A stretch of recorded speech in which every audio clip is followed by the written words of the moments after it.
Nicaragua continúa siendo un foco de atención internacional en la región debido a que el régimen sandinista de Daniel Ortega le quitó recientemente la nacionalidad a 94 opositores, lo que se suma al destierro de 222 presos políticos, entre quienes se encontraban reconocidos periodistas, escritores y también defensores de los derechos humanos.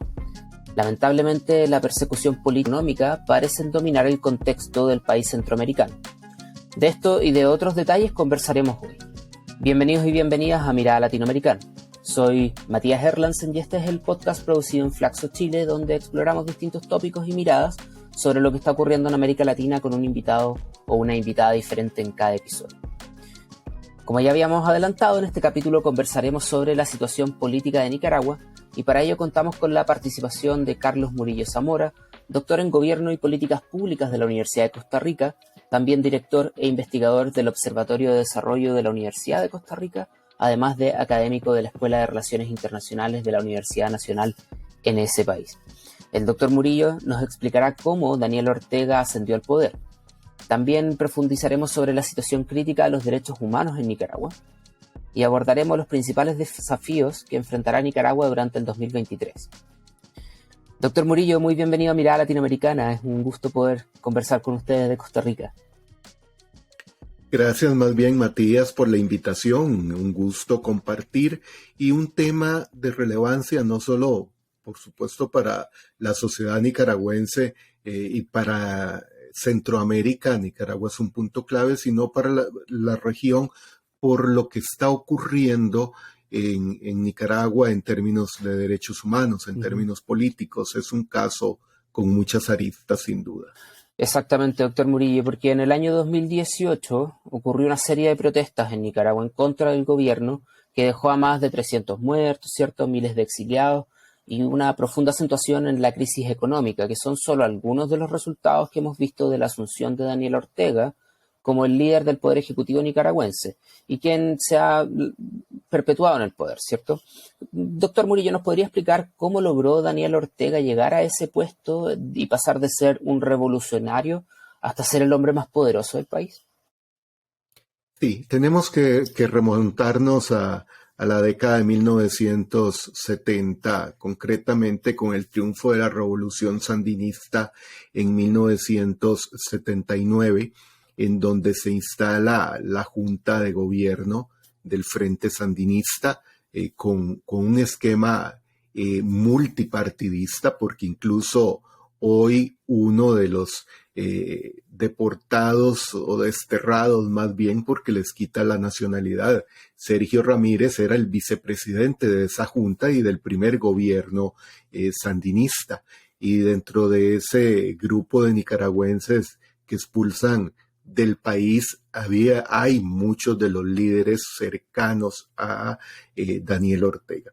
En 1989 se producen las elecciones y Tomás Borge, uno de los comandantes del Frente Sandinista, le advirtió a Daniel Ortega y a Rosario Murillo, porque lo que estamos viendo hoy no es solo una obra de Daniel Ortega, sino de su esposa Rosario Murillo, que es en realidad el artífice o la intelectual del movimiento orteguista en este momento. Tomás Borge le dice a Daniel Ortega que no convoque a elecciones porque iba a perder el poder y que cuando un movimiento revolucionario toma el poder no lo puede ceder. Convocan a elecciones por la presión de los presidentes centroamericanos y efectivamente pierde Daniel Ortega la presidencia, gana Violeta Barrios de Chamorro y se inicia una dinámica política muy diferente en Nicaragua que finaliza en 2007 con el regreso de Daniel Ortega vía elecciones al poder. Y ahí se inicia una transición en la cual la pareja presidencial comienza a modificar leyes, comienza a controlar todos los poderes de Nicaragua y a ir modificando incluso la Constitución. Y se produce lo que mencionabas en el 2018, una protesta pacífica. Era evidente ya un sistema autoritario en el 2018, se producen esa cantidad de muertos y se inicia una fase de represión y de control por parte de Ortega y Murillo, que conducen a lo que vimos hace unas semanas con la expulsión de los nicaragüenses y de lo que sigue aquí en adelante, porque esto no ha acabado.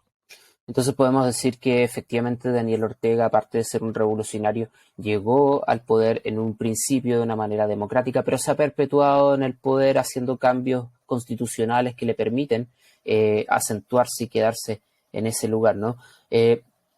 Doctor Murillo, en el año 2022 Nicaragua alcanzó también altísimos índices de violaciones de los derechos humanos, medidos de distintas formas por distintas organizaciones.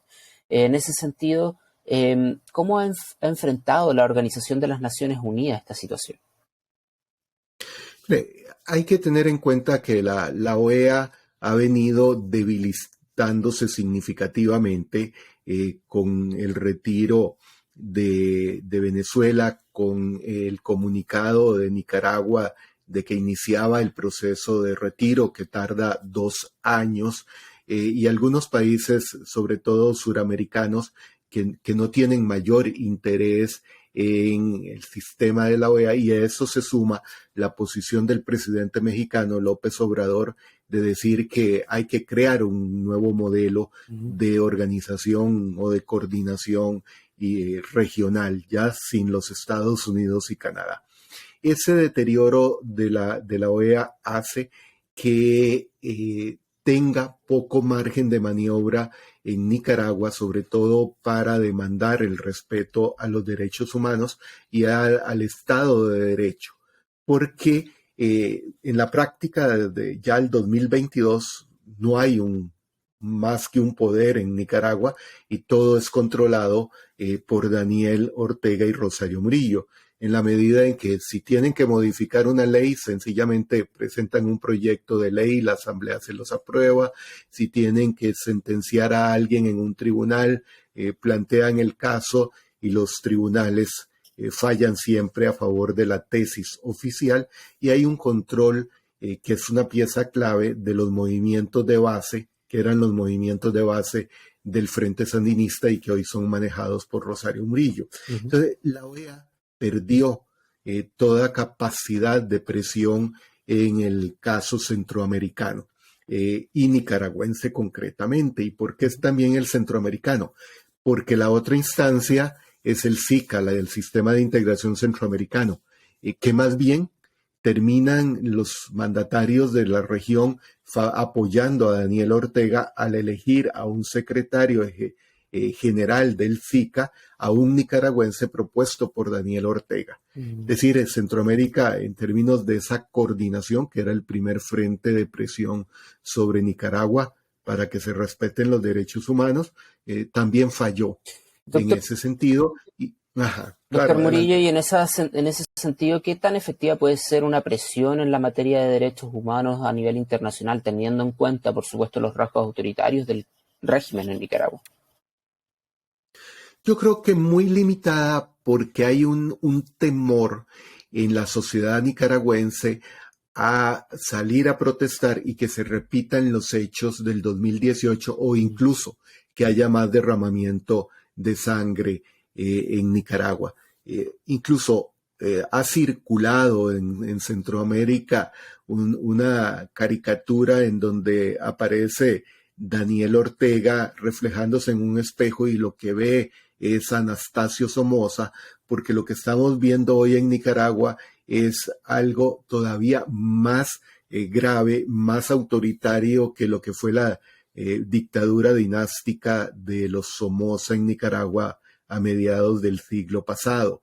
Entonces, hay un temor de la sociedad nicaragüense a regresar a las protestas y que esto se convierta en otro baño de sangre que en el último siglo ha sido muchas veces, y eso le ha servido a Ortega y Murillo para ejercer un fuerte control sobre la sociedad nicaragüense, sobre los movimientos sociales, porque hemos hablado de los desterrados, pero no hemos hablado del cierre de cientos de ONGs que han sido obligadas a salir de Nicaragua, la mayoría ya operan en Costa Rica, o algunas cerradas y confiscados los bienes, ¿verdad?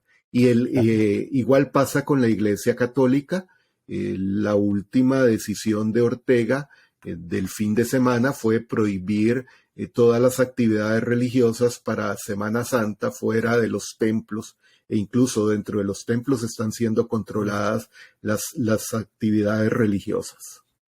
Sí, doctor Murillo, y pasando o dejando de lado un poco el plano político y entrando en lo económico, también considerando la pandemia y todos los otros bemoles que tenemos en el plano internacional, ¿cómo ha afectado económicamente a Nicaragua el liderazgo de Daniel Ortega y del Frente Sandinista de la Liberación Nacional? Sí, la economía nicaragüense se ha venido contrayendo de manera significativa en los últimos años. Pero Nicaragua, entonces, ¿por qué mantiene algún nivel sin mayor complicación por las remesas familiares?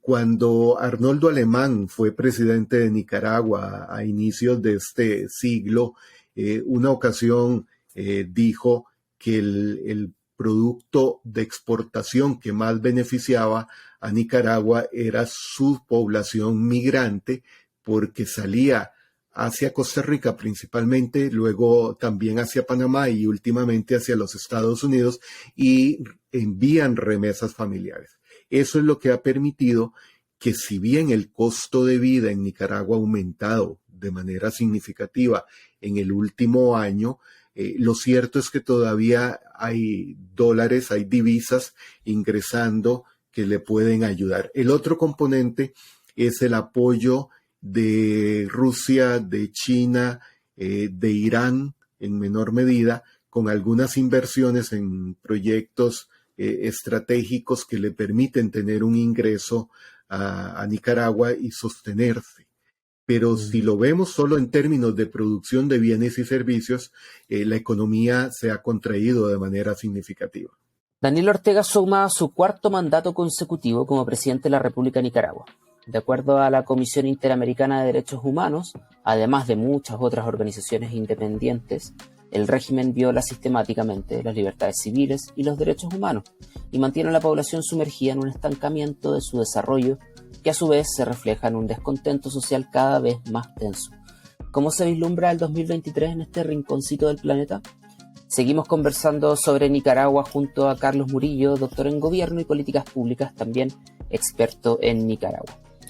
Doctor Murillo, me gustaría hablar sobre el impacto de la situación actual de Nicaragua en la comunidad internacional y también en las relaciones con sus pares latinoamericanos, ¿cierto? Sin duda, por ejemplo, la reacción de diversos ministros de Relaciones Exteriores y de jefes de gobierno ante la situación de los opositores que ahora se consideran apátridas ha sido un tema relevante en el debate regional. Pasando desde el silencio del presidente Andrés Manuel López Obrador en México hasta la oferta de residencia y nacionalidad recientemente del presidente Gabriel Boric en Chile, se han visto diferentes posturas ante el actuar de Daniel Ortega, incluso dentro de la misma izquierda. Entonces mi pregunta es si se podría decir que Ortega comienza a perder cierta legitimidad y poder internacional a partir de este año. Sin duda. Y vemos, claro, manifestaciones como la del presidente de Chile condenando abiertamente el régimen dictatorial en Managua, otras posiciones más tímidas, por ejemplo, la del canciller argentino hace unos días, pero que son posiciones tímidas en el sentido de que no hablan de una dictadura. Sí hay una preocupación por lo que está ocurriendo en Nicaragua, pero no toman esa posición definida. Ahora, llama la atención que incluso Ecuador, al igual que Chile, últimamente México, que ofrecen asilo y la nacionalidad a quienes fueron desterrados. En ese sentido, Ortega ha venido perdiendo credibilidad y legitimidad, y y eso va a aislar un poco más al régimen. Llama la atención poderosamente el caso de los países centroamericanos y particularmente Costa Rica, que también ha mostrado una posición muy tímida y no se atreve a hablar de dictadura. Incluso la actual administración costarricense de Rodrigo Chávez ha dejado entrever que puede volver a enviar un embajador a Managua. Ya hace bastantes años que hay un encargado de negocios y que hay un distanciamiento con las posiciones de Managua. Entonces, pero sí vemos que en general la izquierda latinoamericana, ahí destaco el caso de Petro, que había cuidado su lenguaje y ya ha comenzado a cuestionar seriamente, sí ha venido criticando la posición del régimen de Ortega y Murillo, que no tiene nada de izquierda, porque cada vez es más evidente que se parece al régimen de Somoza, pero que también mucho de su discurso en algún momento de una Nicaragua socialista, solidaria y cristiana, que era el lema de antes de 2018, hoy ha desaparecido y se ha convertido más en lo que yo llamo en un régimen sultánico corporativista, porque la corporación familiar, la corporación Ortega y Murillo, que es la que maneja la mayor parte de los negocios en Nicaragua, no tiene ninguna concepción ni socialista ni de izquierda, pero sigue vinculándose a ese sector. Doctor Murillo, y en su opinión, ¿cómo podría el plano internacional, ¿cierto? La comunidad internacional, ¿cómo podría promover un cambio en el régimen nicaragüense? Yo creo que hay algunos elementos que favorecen la presión para que haya un proceso de elecciones libres, pluripartidistas en el 2026, que son las próximas elecciones, o antes, que es que sobre todo los Estados Unidos, a diferencia de lo que ha hecho en Venezuela con el tipo de presión que maneja en Nicaragua, ha manejado otro tipo de presiones diplomáticas, y hay una debilitación de Ortega, muy presionado por sus hijos, que son parte de esa corporación, sobre todo Laureano y Camila, que son los principales actores, son representantes del gobierno, son los que negocian en el exterior, y hay evidencia de que los hijos de Daniel y Rosario están preocupados por el futuro. ¿Qué van a hacer si hay un golpe de Estado?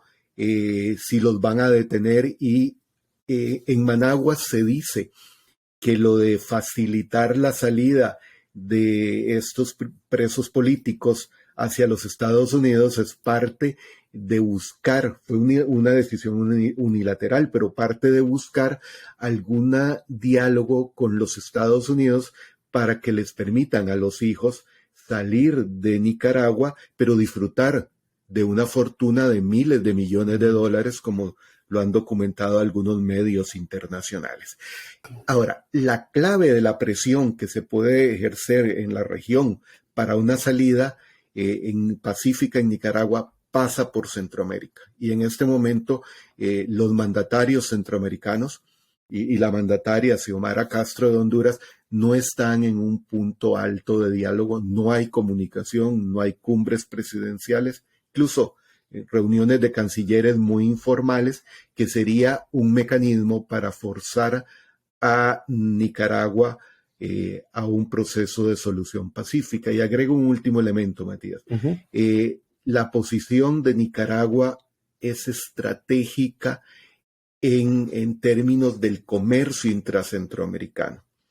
Cada vez que hay alguna presión muy fuerte, lo que hace Managua es amenazar con cerrar las fronteras, y eso pone en aprietos todo el comercio intracentroamericano, que va desde Panamá y Costa Rica hacia el Triángulo Norte, a Guatemala, Honduras y El Salvador, que dependen de los suministros, sobre todo de algunos alimentos, para esos 3 países del norte. Entonces, esa es un arma que Nicaragua siempre utiliza, amenazar cerrar las fronteras, y eso convertiría a Centroamérica en un escenario muy complicado en términos del abastecimiento, incluso de subsistencia para algunos países. Claro. Doctor Murillo, ¿cuáles son los principales desafíos que usted considera que Nicaragua va a tener que enfrentar en el 2023? Bueno, el primero es un incremento de esas presiones económicas, porque Estados Unidos ha anunciado nuevas sanciones. No se ve la posibilidad de un diálogo como respuesta a la liberación de los prisioneros, y desde la perspectiva interna, más bien la liberación de los prisioneros fue una medida desesperada y última de Daniel Ortega para acabar totalmente con la oposición política en Nicaragua, porque muchos de los que fueron desterrados son líderes políticos y líderes estudiantiles. El otro problema es que la frontera para los migrantes nicaragüenses en Estados Unidos prácticamente está cerrada. Eso hace que todos aquellos que están en camino hacia los Estados Unidos no van a poder enviar remesas familiares. Costa Rica y Panamá han incrementado las regulaciones para los migrantes nicaragüenses, lo que implica que no va a haber una oleada tan grande como se pensaba, y eso de paso limita las remesas familiares. Y además la economía para los migrantes nicaragüenses en Costa Rica y Panamá ya no es tan boyante como en años anteriores. El otro de los desafíos importantes es qué va a pasar con las relaciones entre Managua y Tegucigalpa. La presidenta Castro tiene un espacio de maniobra cada vez más limitado por los problemas internos en Honduras.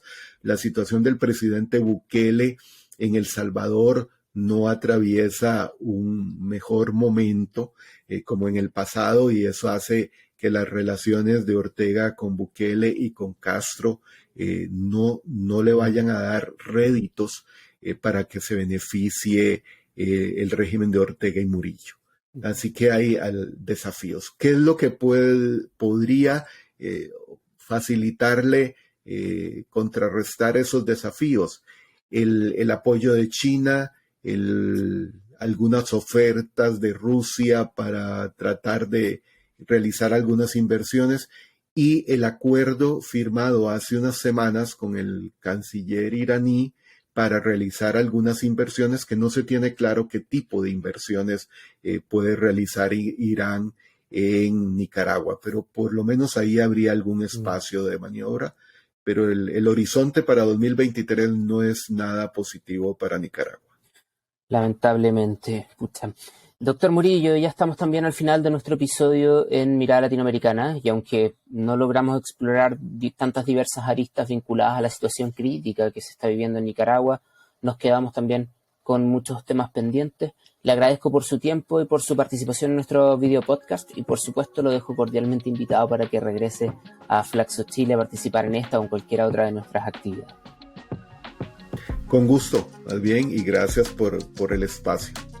Y a nuestros auditores y auditoras les invito a suscribirse a este video podcast Mirada Latinoamericana en Spotify, a seguir también a Flaxo Chile en Twitter, Facebook, Instagram, LinkedIn y YouTube, y a compartir este episodio con tus amigos y amigas. Por supuesto, también quisiera recordar que las opiniones vertidas en este podcast son de exclusiva responsabilidad de quienes las emiten y no representan necesariamente el pensamiento de Flaxo Chile.